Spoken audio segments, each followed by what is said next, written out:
bonjour à tous et merci de nous avoir rejoints aujourd'hui sur ce plateau. Même si le Salon international de l'agriculture 2025 a placé la passion et la fierté du métier au cœur de cette nouvelle édition, les tensions, on peut le dire, sont toujours présentes. Revenus des agriculteurs, loi Egalim, prix des produits agricoles, taxation du gazole, aide européenne de la politique agricole commune, pacte vert européen, plan éco-phyto, accord de libre-échange, importation de produits agricoles. À cela s'ajoute évidemment la situation des agriculteurs qui subissent de plus en plus les effets du changement climatique. Alors face à ces très nombreux défis, la troisième voie de l'agriculture est-elle toujours la voie à emprunter? On en parle sur ce plateau et je suis ravie d'accueillir Antoine de Clercq, président de la coopérative Nateup et agriculteur. Merci d'être là sur ce plateau. Bonjour.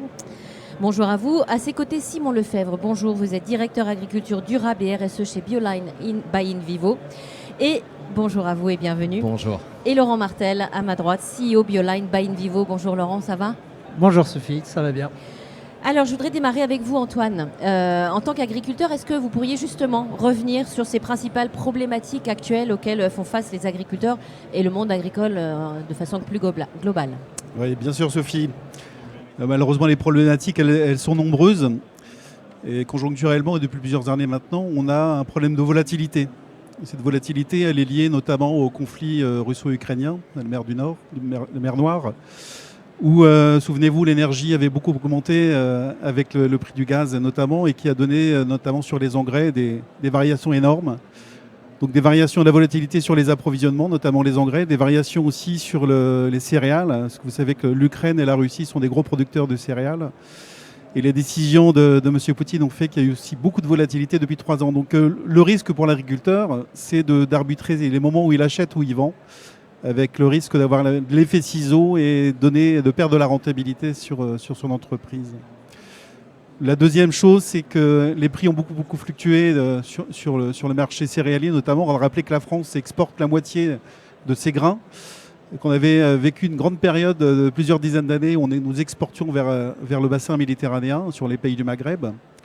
Et depuis 2-3 ans, effectivement, la Russie, là encore, avec un gros potentiel de marché en qualité et en quantité sur le bassin méditerranéen, eh bien, nous prend des marchés et donc des prix, on a du mal à concurrencer ces qualités-là sur le marché français, européen même, avec des prix de vente un peu à la baisse. Voilà.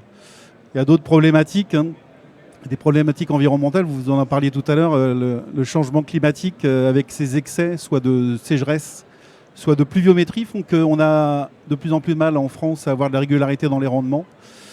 C'est plus difficile au sud de la Loire qu'au nord de la Seine, évidemment, mais malgré tout, entre les excès de pluie, par exemple dans le Grand Ouest, ou bien la sécheresse permanente dans le sud, on a vraiment des difficultés à adapter nos outils, à adapter nos productions pour continuer à produire certaines espèces. Donc il faut se poser des questions pour la suite. Et puis la problématique alimentaire, il s'agit de produire toujours plus pour C'est nourrir ça. toujours plus. On a une demande, une exigence sociétale qui demande une qualité de produit. Donc produire plus, produire mieux, essayer d'avoir des outils qui permettent de préserver la biodiversité de nos sols, de faire de l'agriculture durable. Puis un volet aussi administratif. Nos métiers d'agriculteurs nous imposent aujourd'hui de passer en moyenne 1 heure par jour à saisir toutes nos interventions. Il faut savoir que dès l'instant où on démarre le tracteur, eh bien, il faut savoir quoi, quand, combien, pourquoi, justifier toutes nos pratiques. Donc ça, c'est assez contraignant. J'ai lu ce week-end le projet de loi d'orientation agricole qui laisse présager un peu d'assouplissement. Donc on va croiser les doigts et vérifier dans le temps. Voilà. Oui. On va parler de cette troisième voie de l'agriculture avec vous, Laurent et Simon, parce que chez InVivo, vous avez pris une nouvelle orientation stratégique. Vous prenez depuis 5 ans une troisième voie de l'agriculture. Est-ce que vous pouvez nous expliquer ce que vous entendez par cela, Simon? Oui, tout à fait. On prône cette troisième voie d'abord en faisant un constat. Le constat que les exploitations agricoles, elles sont en mutation. Elles sont en mutation au niveau organisationnel. On a encore une dominance de fermes familiales, mais on voit que l'organisation des exploitations est en train d'évoluer. On va avoir un renouvellement des générations aussi qui arrive avec un certain nombre de fermes qui vont être cédées dans les années à venir. Et donc il y a cette nécessité de s'adapter aux évolutions agricoles et de considérer aussi les exploitations agricoles comme des vraies entreprises. On n'est pas dans l'image d'Épinal, on a des vrais chefs d'exploitation aujourd'hui qui ont une formation qui est de plus en plus importante. On a en face de nous des agriculteurs qui sont des ingénieurs, qui ont des formations en digital, qui sont et qui s'arment vis-à-vis des changements auxquels ils font face. Le deuxième point aussi, il est toujours sur les exploitations agricoles. Cette mutation on parle souvent de diversification, mais moi je parlerai aussi de multispécialité. On a des entreprises agricoles qui se spécialisent et qui, dans certaines productions, et qui sont vraiment des entreprises à part entière, spécialisées de plus en plus et complexifiées. Hein. On a cette complexification des organisations des exploitations agricoles. Et puis le troisième point aussi, c'est la fragmentation des marchés. Antoine le disait, on exporte à 50% donc de notre blé, et les attentes de pays tiers qui importent notre blé ne sont pas les mêmes que des industriels français qui ont des injonctions environnementales plus importantes sur les productions. Donc on est convaincus, nous, qu'on a une troisième voie de l'agriculture qui doit être une agriculture du résultat et qui doit permettre aux agriculteurs d'aller chercher la compétitivité en fonction des marchés auxquels ils s'adressent. Et donc c'est une approche, cette troisième voie, de la fourchette à la fourche, et donc une adaptation en fait du mode de production aux débouchés auxquels ils s'adressent. On parle de troisième voie aussi en opposition, une première voie qui serait uniquement réglementaire, qui serait un agriculteur qui s'adapte à la réglementation. Ça, tous les agriculteurs le font. Et je dirais qu'on faisait ça dans les années 70, 80, voilà, où on produisait en respectant la réglementation. Et après, on alimentait les marchés soit intérieurs, soit à l'export. Il y a une deuxième voie de l'agriculture qui est une agriculture de moyens. C'est typiquement, par exemple, l'agriculture biologique qui impose une manière de produire. On pense que ça a sa place, et on le voit, il y a un marché du bio qui existe. Par contre, nous, on prône plutôt une troisième voie de l'agriculture qui est une agriculture du résultat, où on laisse le libre arbitre aux agriculteurs de choisir la manière de produire. Antoine parlait des différences entre le nord de la Seine et le sud de la Loire. On ne peut pas donner les mêmes solutions aux agriculteurs. Chaque agriculteur doit s'adapter à son contexte. Par contre, on peut être exigeant sur les résultats. Les résultats en termes de produire une alimentation saine, durable, donner de la compétitivité aux agriculteurs, ils doivent vivre de leur métier et en même temps répondre aux exigences environnementales, que ce soit sur l'enjeu carbone que tout le monde connaît ou l'enjeu biodiversité. Alors justement, dans ce contexte, on va aborder à présent le rôle de Bioline by InVivo. Laurent, est-ce que vous pouvez nous expliquer ce rôle dans cette troisième voie de l'agriculture et nous présenter peut-être brièvement Bioline by InVivo ?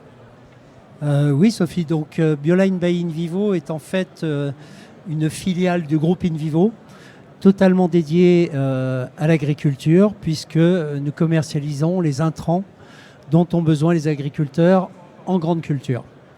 Donc, nous avons 3 grandes divisions. Une division semences, la plupart des gens connaissent Semences de France. Une division santé et nutrition des plantes. Et une division services innovants. Nous sommes présents en France, mais nous sommes aussi présents dans tous les principaux pays agricoles du monde. Et nous sommes une entreprise jeune, puisque nous avons fêté nos 10 ans en fin 2024, et que 10 ans, au rythme de l'agriculture, ça reste encore une société jeune. Et nous avons très tôt pris le pari de nous positionner sur ce que l'on a appelé la troisième voie de l'agriculture, tel que vient de le décrire Simon, et de développer ce qu'on appelle des OIP, offres à impact positif. Voilà. Oui. Donc, offres à impact positif, qu'est-ce que c'est ? Ce sont des offres qui doivent répondre tout d'abord à la compétitivité économique pour l'agriculteur. Ça, c'est essentiel, mais qui doivent aussi répondre aux attentes de plus en plus fortes, que ce soit en termes de gaz à effet de serre, de biodiversité, de préservation des sols, ou tout simplement de qualité de production. Donc pour citer quelques exemples, nous commercialisons par exemple BIAPI en agriculture de précision. On aura un plateau spécifiquement sur BIAPI. Il y aura un plateau, oui. Donc c'est de la modulation intraparcellaire qui permet à l'agriculteur de mettre la juste dose au juste endroit, que ce soit en densité de semis, que ce soit en apport de fertilisation, que ce soit en apport de protection des plantes, voire même en irrigation. Nous commercialisons SMAG par rapport à ce que le président présentait tout à l'heure. C'est aussi la digitalisation et les outils digitaux qui permettent cette avancée. Et nous avons aussi des produits très spécifiques liés à cette troisième voie de l'agriculture. Je citerai 2 exemples. Les semences d'interculture de Semences de France, qui viennent participer à la nouvelle méthode de fertilisation, et les formulations d'engrais à efficacité améliorée, tels le Nexen, que notre filiale Fertiline propose aux agriculteurs. Alors, dans ce contexte, voyons à présent la capacité de mise en œuvre de ces solutions à impact positif par les coopératives.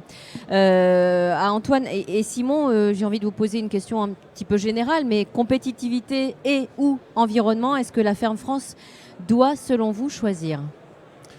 Alors, il faut revenir un peu à l'architecture et le montage de tout ça. Une union de coopératives telle qu'InVivo, ça donne les moyens de faire des choses qu'on ne peut pas faire individuellement, et encore moins à l'échelle de l'exploitation.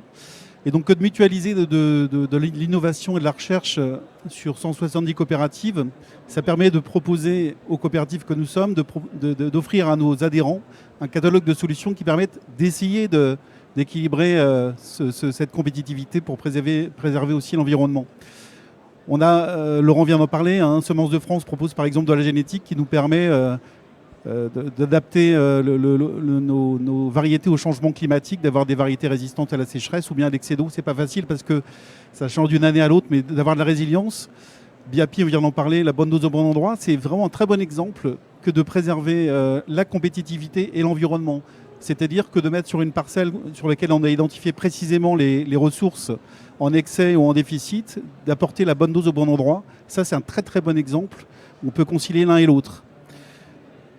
Voilà, donc notre mission, nous, en tant que coopérative adhérente de InVivo, c'est de faire l'offre la plus large de tout ce qui est possible en fonction des productions de nos adhérents et de faire l'adéquation et leur donner les moyens de préserver l'environnement tout en préservant la compétitivité. Simplement, Laurent a dit que parfois l'exigence est telle des consommateurs qu'il est possible de basculer dans des pertes de compétitivité. Et là, l'objet de notre coopérative, c'est de monter des filières où on essaie de prouver aux consommateurs le bien fondé de la démarche durable et d'obtenir le consentement à payer sur des prix qui sont parfois un peu plus chers sur le commerce. Voilà. Et alors, dans quelle mesure l'écosystème InVivo intervient-il justement ?